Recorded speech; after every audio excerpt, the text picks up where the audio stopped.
ఈరోజు petrol diesel ధరలు గత 3 రోజులుగా పెంచడం జరిగింది. దీనికి నిరసనగా మన వైఎస్ఆర్ పార్టీ కేంద్ర కార్యాలయం నుంచి మాకు దీని నిరసనగా ఈ కార్యక్రమాన్ని చేయమని చెప్పారు. అలాగే ఆర్డీఓ ఆఫీస్ కానీ, ఎంఆర్ఓ ఆఫీస్ కానీ, కలెక్టర్ కానీ వినతిపత్రం ఇవ్వమని చెప్పడం జరిగింది. అదేవిధంగా మేము ఇప్పుడు వచ్చి ఈ వినతిపత్రం ఇచ్చాం. ఎందుకంటే ఆనాడు ప్రతిపక్ష నేతగా చంద్రబాబు నాయుడు గారు జగన్మోహన్ రెడ్డి గారి పరిపాలనలో పెట్రోల్ డీజిల్ ధర బాగా పెరిగిపోయాయని చెప్పడం జరిగింది.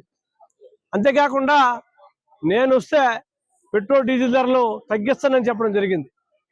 మరి ఈనాడు ఈయన వచ్చిన తర్వాత పెట్రోల్ డీజిల్ ధర తగ్గించలేదు సరే కదా, భారీగా ఈరోజు పెరగడం జరిగింది. ఎందుకంటే ముఖ్యంగా స్టేట్ గవర్నమెంట్ ఆ ట్యాక్స్ ఉపసంహరించుకుంటే దాన్ని ఆ జిఎస్టీని ఉపసంహరించుకుంటే అప్పుడు ఈ భారం అనేది ప్రజల మీద పడదు.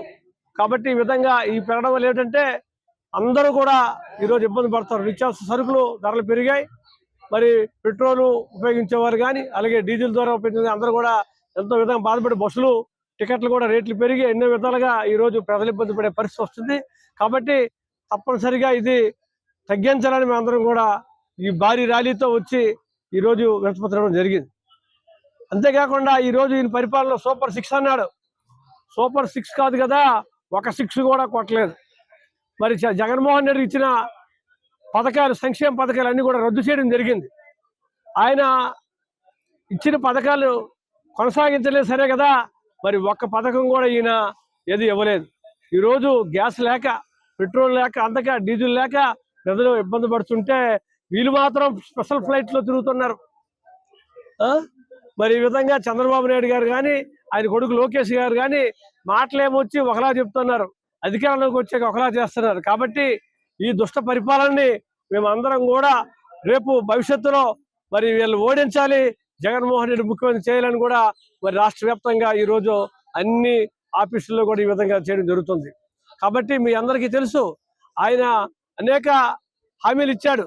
ఇప్పుడు కూడా హామీలు ఇస్తాడు కానీ ఆ విధంగా అధికారంలోకి వచ్చిన తర్వాత ఒక్కడు కూడా ఆయన నెరవేర్చడు. ప్రజలు మోసం చేయడం చంద్రబాబుకి అలవాటు అయిపోయింది. కాబట్టి ఈ విధంగా అన్ని విధాలుగా ఈ రాష్ట్రం ఇబ్బంది పడుతుంది. ఉద్యోగాలు అన్నాడు, ఎవరికి ఉద్యోగాలు లేవు. మరి ఆనాడు జగన్మోహన్ రెడ్డి గారు అనేక ఉద్యోగాలు, సెక్రటరియట్లు కట్టి అనేక ఉద్యోగాలు, గ్రామ స్వరూపాలే మార్చానని చెప్పేసి గాంధీజీ కలగని స్వరాజ్యం అని చెప్పి, అలాగే సచివాలయాలు, రైతు భరోసా కేంద్రాలు, వెల్నెస్ సెంటర్లు ఆయన కట్టిస్తే ఈరోజు ఈయన ఏది కూడా చక్కగా కొనసాగించట్లేదు. మరి ఈ విధంగా ఆయన చేసిన మంచి పరిపాలనలో ముఖ్యంగా విద్య, వైద్యం, మరి వ్యవసాయం, సంక్షేమం, ఈరోజు వ్యవసాయదారులు ఇబ్బంది పడుతున్నారు, రైతులు ఇబ్బంది పడుతున్నారు. ఇలాగా కరెంటు ఛార్జీలు కట్టలేక రైతులు ఇబ్బంది పడుతున్నారు. అన్ని వర్గాలు, శ్రామికులు, అలాగే ఎంతో మంది రైతులు, సామాన్య ప్రజలు ఈ విధంగా ఇబ్బంది పడడం మరి చాలా బాధాకరం. వెంటనే ఈ పెట్రోల్ డీజిల్ తగ్గించాలని డిమాండ్ చేస్తూ, ఇది తగ్గించకపోతే ఇదే విధంగా ఆందోళన చేస్తామని తెలియజేస్తున్నారు. వైఎస్ఆర్ కాంగ్రెస్ పార్టీ జాతీయ అధ్యక్షులు,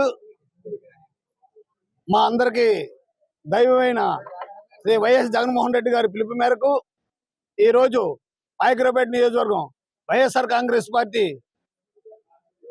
నాయకులు, మాజీ ఎమ్మెల్యే, పాయకరావు నియోజకవర్గ సమన్వయకర్త అయిన శ్రీ కంబాల జోగులు గారి నాయకత్వంలో నియోజకవర్గం అంతా కార్యకర్తలు, నాయకులు అందరూ ఏకస్తులై బ్రహ్మాండమైన ర్యాలీ నిర్వహిస్తూ ఈరోజు నా అడ్రోడ్డు ఆర్డీఓ ఆఫీస్కి రావడం జరిగింది.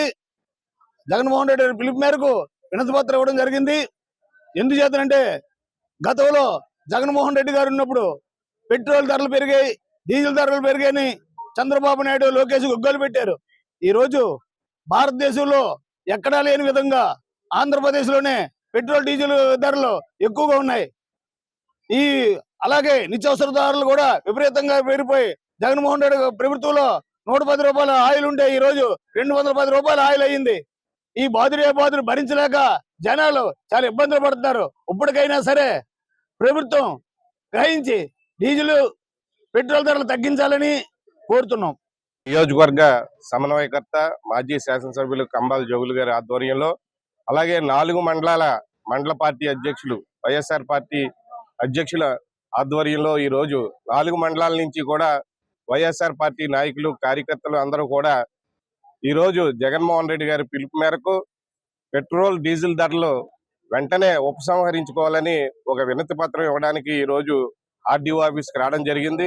గత ఎన్నికల్లో చంద్రబాబు నాయుడు గారు డీజిల్ పెట్రోల్ మన ఆంధ్ర రాష్ట్రంలో చాలా ఎక్కువ అని చెప్పినటువంటి మాజీ ముఖ్యమంత్రి, ఇప్పుడు ప్రజెంట్ ముఖ్యమంత్రి, ఈ రోజు ఆయనకి కళ్ళు తెరవాలని, ఆయన గతంలో చెప్పినటువంటి మాటలు ఈ రోజు ఆయన ఆచరణలో పెట్టినటువంటి రేట్లని కూడా ఒక్కసారి బేరీజ్ వేసుకుని సామాన్య ప్రజల్ని ఇబ్బంది పెట్టకుండా, ఎందుకంటే డీజిల్ పెట్రోల్ రేట్లు పెరిగితే కనుక అన్ని వస్తువుల మీద దాని ఇంపాక్ట్ ఉంటది కాబట్టి ఈ రోజు ప్రతి సామాన్యుడు ఇబ్బంది పడతాడని, అలాగే ఇటు అన్ని రంగాల్లో కూడా, ఇటు వ్యవసాయం కానీ, ఇటు విద్యుత్తులో కానీ అన్నిటిలో కూడా ఈ ప్రభుత్వం విఫలమైందని చెప్పి తెలియజేసుకుంటూ, సామాన్య రైతు గిట్టుబాటు ధర లేక ఈ గ్రామాల్లో చాలా ఇబ్బందులు పడుతున్నారు. అలాగే కరెంటు కోతలు కానీ, కరెంటు మీద ఉన్నటువంటి ఎక్కువ ఛార్జీలు కానీ గతంలో బాదురే అని పెట్టారు.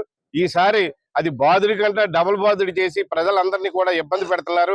అలాగే ఈ ఇప్పుడు పెంచినటువంటి ఏ రాష్ట్రంలో లేని రేట్లు ఈ రోజు పెట్రోల్ డీజిల్ మన ఆంధ్ర రాష్ట్రంలో ఉన్నాయి కాబట్టి ఆయన చెప్పిన మాట ఆయన నిలబెట్టుకుని ఈ రేట్లన్నీ తగ్గించి సామాన్య ప్రజల మీద బాధుడిని తగ్గించాలని చెప్పి ఈ రోజు ఆర్డీఓ గారికి వినతి పత్రం ఇవ్వడం జరిగింది.